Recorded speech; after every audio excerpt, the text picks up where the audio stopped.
আসসালামু আলাইকুম। সবাই কেমন আছেন? কি ভাবছেন আমি কোথায় যাচ্ছি? আসলে আমি যাচ্ছি পানি কিনতে, খাবার পানি। হ্যাঁ, ঠিকই শুনেছেন। আমি যাচ্ছি খাবার পানি কিনতে। তো চলুন পানির দোকানে যাওয়া যাক। আসলে পুরা ইউরোপে আপনি আসলে আপনাকে বিশুদ্ধ পানির জন্য পানির বোতল কিনে খেতে হবে।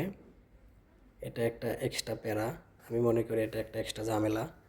আমি খাওয়ার সময় দেখি আমার পানি নাই। তো পরে আবার আসলাম আমার বাসার নিচেই দোকান। তো বেশ আইটেমের অনেকগুলো পানির বোতল আপনি এখানে পাবেন। সবগুলো কোম্পানির পানি আপনি খেতে পারবেন না। এখানে নির্দিষ্ট কিছু বোতল আছে যেগুলো আমরা বাঙালিরা খেয়ে থাকি। তো পানির দাম আসলে মূলত বাংলাদেশের মতোই, 2 টাকা 50 পয়সা লি, যা প্রায় বাংলা টাকা 100 টাকার মতো।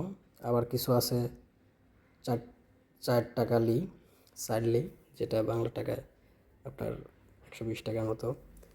তো এখানে আমি যে পানিটা খুঁজতেছি, হ্যাঁ এই যে পেয়েছি, আজুগা। আজুগা এই বোতলটি আমরা মূলত বাঙালিরা বেশি নিয়ে থাকি এবং এই পানিগুলোই আমরা খাই। পানিগুলো অনেক ভালো, চাইলে আপনারাও নিতে পারেন। আজুগা, দাম 7 টাকা। ধন্যবাদ।